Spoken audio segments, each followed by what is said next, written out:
Okay, boys and girls, I'm going to take attendance, but while I'm doing that, get out writing a claim about a current event. Open that up and be ready for the lesson today. Good, nice job. My name is Jessica White, and I am the junior high English language arts teacher at Gresham School. Gresham is a very rural community, very much a farming community. Gresham School is a K through 12 school all in one building. We wear multiple hats teaching here in a small school. I teach all of the 6th graders, 7th graders, and 8th graders. You're also the department head, so you kind of have to make your own decisions about curriculum and things like that. There's not a lot of people to bounce ideas off of. Okay, so first question is, does the writing present a claim? So where do you see the claim showing up? My name is Bryn Oram, and I am the co-director of the Greater Madison Writing Project at UW-Madison. The Greater Madison Writing Project is a site of the National Writing Project, which is a national network of sites at schools and colleges around the country, drawing on resources and knowledge from the university, as well as resources and knowledge from K-12, to work together and learn and study and improve education at every level for students. There are great things happening in the classrooms that can have a positive impact at the university, and there's great research taking place at the university that can have a really positive impact in K-12 classrooms. So the energy that is provided when those spaces come together is just something unique and really powerful.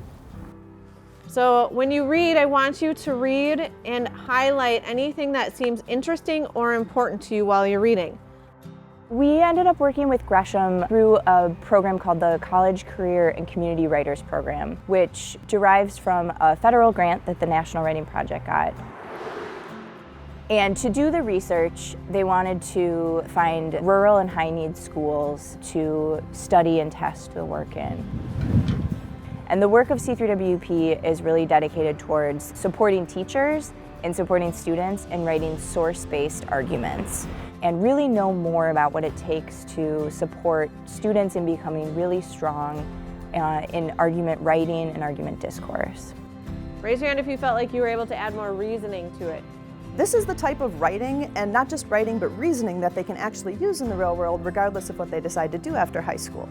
We tackled some topics that might have been somewhat controversial, and I was really impressed with how well the kids could start out with a position, but then learn more and kind of change their position based on that and incorporate new information, and how they could discuss it with people who they didn't necessarily agree with in a respectful way. Okay, what are you thinking now? With the support that you receive from the UW system and having the site visits and the training, it made all the difference. It's a two-way street, so often we think of the Wisconsin idea of the borders of the state or the borders of the university, but we should also think about it in the other way. There are contributions from every corner of the state that can have a positive and lasting impact here. Our project is 100 times better because of what those teachers have contributed to it. Add to your thinking using the information from the source. Being able to bring forward the research helps them know that this is worth their time and energy as an investment. And so it's incredibly exciting to see that this is possible. And if it's possible in small, tiny, high-needs rural school districts, it's possible anywhere.